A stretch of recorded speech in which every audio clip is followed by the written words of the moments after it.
నాగబాబు పదవి అవును, అది దాని పర్యావరణకు సంబంధించిన ఒకటి పవన్ కళ్యాణ్ గారు ఈరోజు ప్రకటించారు. ఇదొకటి ముఖ్యమైనది. అంటే చాలా రోజులుగా నాగబాబు అంటే ఎమ్మెల్సీ క్యాబినెట్ హోదా కదా, క్యాబినెట్ హోదా అంటే క్యాబినెట్ కాదని తెలుసుకోవచ్చు మనం ఇప్పుడు. అంటే నిజంగా ఇది ఒక ఆశ్చర్యకరమైంది. పవన్ కళ్యాణ్ గురించి సెట్ ఆఫ్ టాపిక్స్ ఉన్నాయి. వాస్తవంగా ఆయన రాజ్యసభకు వెళ్తారన్నప్పుడు రాజ్యసభకు వెళ్ళటం లేదు, ఆయన క్యాబినెట్కు తీసుకుంటున్నాము అని చాలా అసాధారణమైన రీతిలో, అసాధారణమని ఎందుకు అనాల్సి వస్తుందంటే పార్టీలు ఏదైనా పొత్తులు కుదుర్చుకున్నప్పుడు అవగాహనకు వస్తే ఆ విషయం బయటకు వస్తుంది తప్ప ముఖ్యమంత్రులు ఎవరు ఇదిగో వర్మకు మేము పదవిస్తున్నాము లేదా ఇంకొక ఆయన రావు గారికి పదవిస్తున్నామని ముందుగా ప్రకటించారు. నాకు తెలిసి నేను మొదటిసారి చూసా. ఈసారి మంత్రివర్గ విస్తరణలో నాగబాబుకు మంత్రి పదవి ఇవ్వాలని రాజ్యసభ వాళ్ళు సర్దుకున్నారు ఈ పద్ధతిలో చంద్రబాబు. కానీ అది ఇంతవరకు జరగకపోగా ఓ దశలో పవన్ కళ్యాణ్ నేనే వద్దన్నాను, ఎందుకంటే కొద్ది రోజులు ఆయనకి ఇంకా అనుభవం రావాలి కాబట్టి నేను వద్దనన్న పద్ధతిలో పవన్ కళ్యాణ్ చెప్పారు. కానీ అయినా అది కూడా జరగలేదు. సో ఈ పరిస్థితుల్లో ఇప్పుడు ఈరోజు ఆయన ఐ థింక్ గ్రీన్ కాప్స్ అట్లాంటి పేరు ఏదో ఉంది, దానికి ఆయన చైర్మన్గా అపాయింట్ చేశారు. ఈ మధ్యకాలంలో కొంచెం ఆరోగ్య సమస్యలు ఇట్లాంటి వాటిలో ఉన్నటువంటి పవన్ కళ్యాణ్ ఇప్పుడు ఈ విషయంలో ఈ చొరవ తీసుకొని దీన్ని ప్రకటించడం అన్నది రాజకీయ వర్గాలను బాగా ఆకర్షిస్తుంది. రెండవది వీళ్ళ మధ్య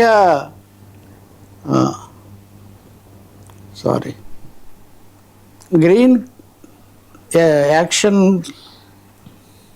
దాని పేరు గ్రీన్ యాక్షన్ కమిటీ అనుకో, గ్రీన్ కార్యవహన కమిటీ అనేది రాసి ఏంటి సార్ అది? అంటే అందులో ఏముంటుంది సార్? అనేక విధాలుగా ఉంటాయి కదా, పదవులు అనండి, లేకపోతే పునరావాసాలు అనండి, లేకపోతే వాగ్దానాలు నిలబెట్టుకోవడం అనండి, తర్వాత దానికి సంబంధించిన విధి నిర్వహణలు ఇవన్నీ ఏమన్నా నియమ నిబంధనలన్నీ చేస్తారేమో. ఈ చైర్మన్లుగా పెట్టే చాలా వాటికి పెద్ద నిర్దిష్టమైన అధికారాలు నిధులు కూడా చాలాసార్లు ఉండవు. గౌరవంగా నియమించే ఉంటాయి, కొన్ని సలహాపూర్వకమైనవి ఉంటాయి. ఇప్పుడు గత ప్రభుత్వంలో చాలామంది సలహాదారులు ఉన్నారు ఉదాహరణకు, వాళ్ళకి ఏం పెద్దగా లేదని అనేవాళ్ళు కదా.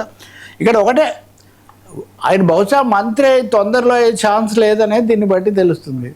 తొందరలో మంత్రి అవుతారన్న అవగాహన పవన్ కళ్యాణ్కు ఉంటే, లేదా పవన్ కళ్యాణ్కు చంద్రబాబు నాయుడు గారికి అలాంటి అవగాహన ఉంటే ఇప్పుడు నాగబాబును ఒక చైర్మన్గా చేయాల్సిన అవసరం లేదు కదా. దీన్ని బట్టి మనం ఆ నిర్ణయానికి రావచ్చు, ఇంకా జరగదని. ఇంకోటి కూడా బహుశా ఈసారి చంద్రబాబు నాయుడు గారు నారా లోకేష్ దాదాపు సిద్ధంగా ఉన్నారు పదవి చేపట్టడానికి అందరూ అంటున్నప్పుడు చంద్రబాబు ఇంకోసారి మంత్రివర్గ పునర్వ్యవస్థీకరణ చేయొచ్చు, చేయకపోవచ్చు. ఏకంగా లోకేష్ ఏర్పాటు చేసే క్యాబినెట్తోనే తదుపరి రాజకీయం ఉండొచ్చు. ఇవన్నీ ఊహాగానాలే, వీటికి ఏమీ ఆధారం లేదు. కానీ మనం వింటున్న మాటలను బట్టి ఎనివే పవన్ కళ్యాణ్ ఈ సమయంలో వారి అన్నగారికి ఒక ఇది ఇచ్చారు. రెండో వైపు చూస్తే కనుక చాలా రోజులుగా గ్యాప్ పెరుగుతుందని మొన్న కూడా మనం మాట్లాడడం, చాలామంది అది అనుకున్నారు. ఆయన శాసనసభకు వచ్చినట్టు చెప్తున్నారు, కానీ ఇంకా ఏం మాటలు వేరే విషయాలు అయితే మాట్లాడారు. కానీ పవన్ కళ్యాణ్ చేసిన ఈ నియామకం కానీ కొద్ది రోజుల కింద స్వాతంత్ర దినోత్సవం నాడు ఆయన చేసిన ప్రసంగం కానీ చూస్తే, సరే ఇందాక సీడ్ యాక్సిస్ రోడ్డు ఉత్సవానికి రాలేదు, ఇంకా ఒక సభకు కూడా రాలేదు కీలకమైన దానికి, కానీ ఆయన స్వాతంత్ర దినోత్సవం నాడు చేసిన ప్రసంగం మటుకు చాలా ఆసక్తికరంగా ఉంది. పవన్ కళ్యాణ్ ప్రశ్నించండి, ప్రశ్నిస్తానంటూ వచ్చిన పవన్ కళ్యాణ్ ప్రశ్నించడం లేదనే విమర్శ చాలా ఎక్కువగా ఉండింది. ఆ తర్వాత ప్రశ్న రావన్న చేయటము, లేకపోతే మీడియా మీద వ్యాఖ్యలు, వీటన్నిటితో ప్రశ్నిస్తానని వచ్చిన మీరే ప్రశ్నలకు ఆటంకం కలిగిస్తున్నారని అందరూ వ్యాఖ్యలు చేయడం మొదలుపెట్టారు. కానీ మొన్న స్వాతంత్ర దినోత్సవ ప్రసంగంలో పవన్ కళ్యాణ్ మళ్ళీ ప్రశ్నించండి, ప్రశ్నలు అడగండి, తప్పు లేదు, అలాగే మీరు సమస్యలు ఉంటే వాటి మీద నిరసన తెలపండి, వాటిని దృష్టికి తీసుకురండి, కాకపోతే విధ్వంసానికి పాల్పడకండి. ఇది చాలా ముఖ్యమైనది. అంటే మళ్ళీ ప్రశ్నించడం, ఇప్పుడు ప్రశ్న అనేది దాని చుట్టూ జరిగిన రాజకీయం చూస్తుంటే కనుక పవన్ కళ్యాణ్ మీద కొన్ని విమర్శలు వచ్చాయి. తను చెప్పిన దానికి ప్రశ్నించడం కావచ్చు, జన్ జీ అనే యువతతో అటాచ్ కావడంలో కానీ కొంత గ్యాప్ వచ్చింది, దాన్ని కవర్ చేసుకునే ప్రయత్నం కావచ్చు. మొన్న ఆయన చాలా స్పష్టంగా మీరు నిరసన తెలపండి, ఆందోళన కూడా చేయండి, ఏదైనా ప్రశాంతంగా విధ్వంసం లేకుండా చేయండి అనే ఒక మాట. అంటే ఒక చిన్న కొద్దిపాటి దిద్దుబాటు అది నాగబాబు నియామకం కావచ్చు, అలాగే పర్యావరణం మీద కూడా ఆయన 2-3 విషయాలు చెప్పారు. దీంతోపాటు రాజకీయ వైరం విషయానికి వస్తే ఎవరో వైసీపీ వాళ్ళ బెదిరింపుల వల్ల చేసుకున్నారని ఆత్మహత్యకు పాల్పడాల్సి వచ్చిందని దాని మీద కూడా ఆయన ఒక చేశారంటే అలా బాగా ఊపు లేదా కదలిక పెంచే ఒక గట్టి ప్రయత్నం పవన్ కళ్యాణ్ చేసినట్టు కనిపిస్తుంది. దానికి తగినట్టు ఆయన ప్రాతినిధ్యం వహిస్తున్న పిఠాపురం 2 చోట్ల ఆయన పతాకావిష్కరణ చేశారు. ఒకటి కాకినాడ, రెండోది వాళ్ళ కార్యాలయం. పిఠాపురం నియోజకవర్గానికి బాగా సమృద్ధిగా నిధులు వచ్చాయి. ఉప్పాడ కోత, సముద్రం కోత అనేది చాలా నష్టంగా ఉందని ఏదైతే ఉన్నామో దానికి కేంద్రం 382 కోట్లు కేటాయించింది. అంటే కేంద్రం నుంచి కూడా నిధులు వచ్చాయి.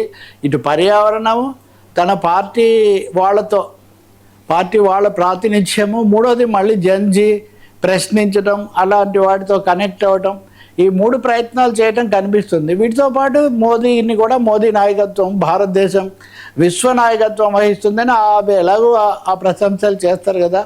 ఆ ప్రశంసలు మోదీ చంద్రబాబు నాయకత్వంలో ముందుకు పోతున్నాం అని చెప్పడం తప్ప మరీ ఎక్కువగా ఎప్పుడు చెప్పే కూటమి అలాంటి మాటలు మాత్రం లేవు. సో కూటమితో గ్యాప్ కొంత కనిపిస్తోంది.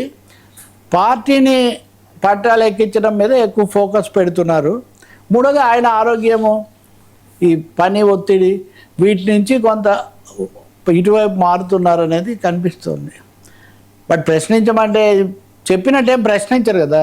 ఇప్పుడు మిమ్మల్ని నేను ప్రశ్నలు ఏమంటే మీరు అన్ని ప్రశ్నలు రకరకాల ప్రశ్నలు వేస్తారు కదా, అంతే కదా.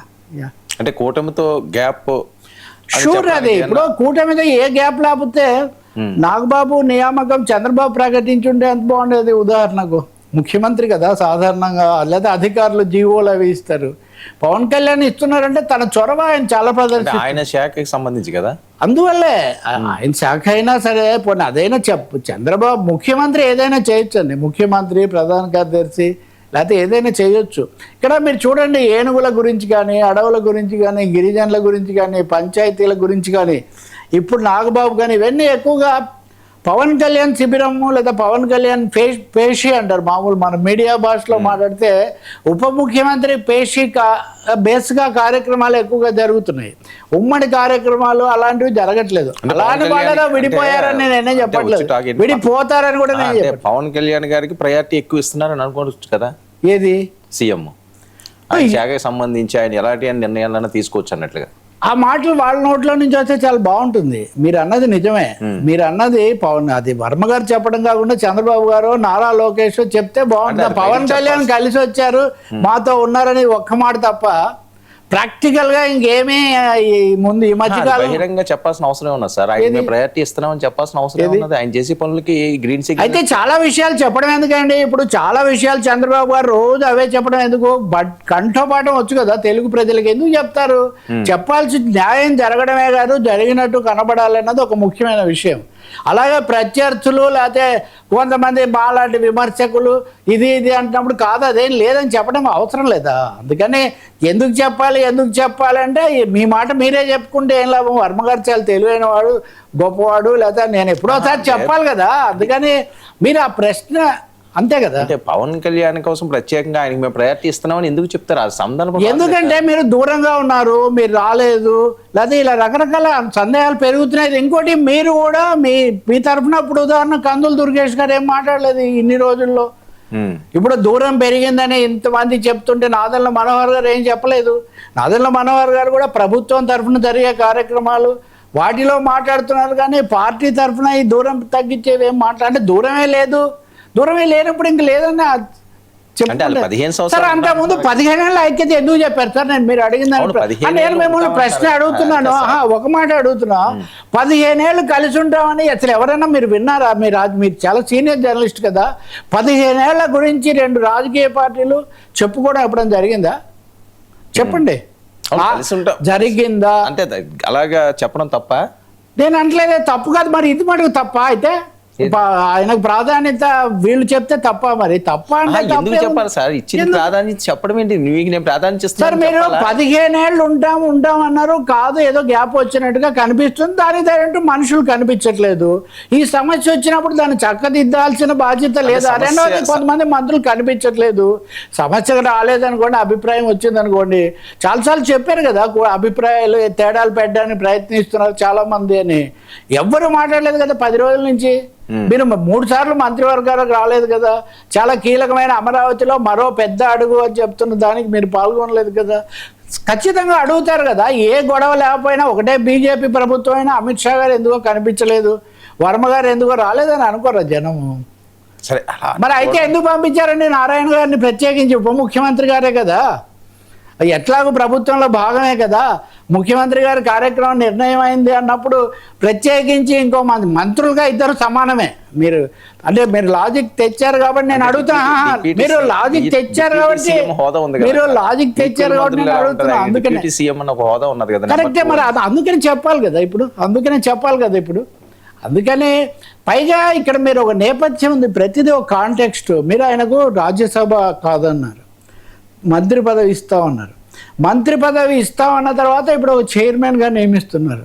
చైర్మన్గా నియమించబడ్డానికి మంత్రికి తేడా ఉంది. అంటే మంత్రి పదవి నేనే వద్దన్నా నేను పవన్ కళ్యాణ్ చెప్పే అంటే దాని ఎవరు ఆయన చెప్పారు అంటే పోయింది. అయితే అది నిజమేనా? అయితే చంద్రబాబు గారు దాన్ని ధృవీకరించారా? కాదండి, మరి ఆయనే చెప్పారు కదా. పవన్ కళ్యాణ్ గారు చెప్పిన తర్వాత చంద్రబాబు గారు ధృవీకరించడం ఏముంది?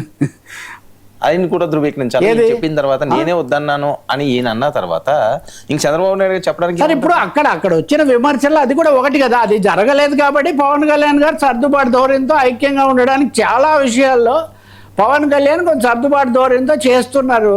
లేకపోతే అవతల వాళ్ళు చెప్పే ప్రకారం లోబడి ఉన్నాడు కాబట్టి చేస్తున్నారు అని. నేను ఇప్పుడు కూడా చెప్పా కదా, వాళ్ళు విడిపోవడాలు ఇట్లాంటి సమస్య ఏమీ ఉండదని. వీటిని చిన్న ఏమంటారు, పిన్ ప్రిక్స్ అంటారు, ఇరిటెంట్స్ అంటారు, గ్యాప్స్ అంటారు. గ్యాప్ అనే పదం కూడా మీరు ఒప్పుకోలేదో చాలా కష్టం. గ్యాప్ స్పష్టంగా కనిపిస్తుంది అక్కడ. మీరు ఒక 2 వాళ్ళు అంటే వాళ్ళిద్దరు కలిసి అన్నారు కదా.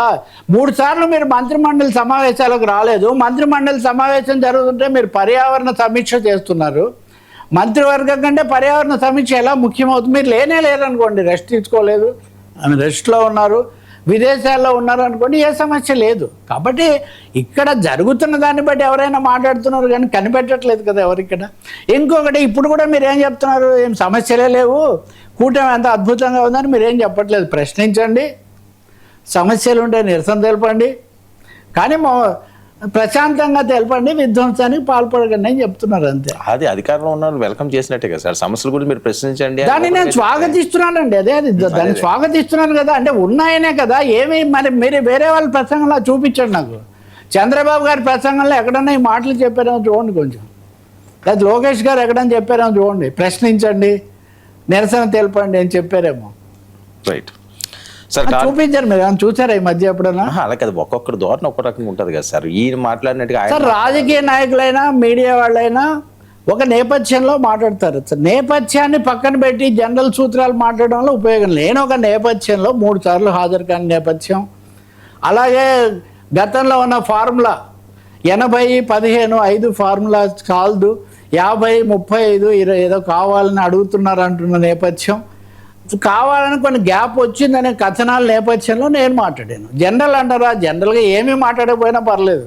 ఎందుకంటే ఒకసారి పదవి తీసుకున్నాక మళ్ళీ ఆ పదవిలో ఉన్నంతవరకు అదేదే. కాబట్టి ఖచ్చితంగా సందేహాలు సృష్టించబడుతున్నాయి. కొన్ని వేరే వాళ్ళే సృష్టిస్తున్నారు అనుకుందాం. ప్రజల సమస్యల మీద ఇప్పుడు అమరావతి గురించి మనం ఇప్పుడు శ్రావణ్ కుమార్ గారు మాట్లాడారు. ఒకప్పుడు పవన్ కళ్యాణ్ గారు తను వెళ్ళి పెనుమాకలో తను ముందు సమావేశం చేసి బలవంతంగా భూములు తీసుకోవద్దని అలాంటివి చెప్పారు ఆయన. ఇది అప్పుడు కూడా కూటమిలో ఉన్నారు ఆయన. కాబట్టి విమర్శలు సమస్యలు మాట్లాడకపోవడం అర్థమే ఉంది.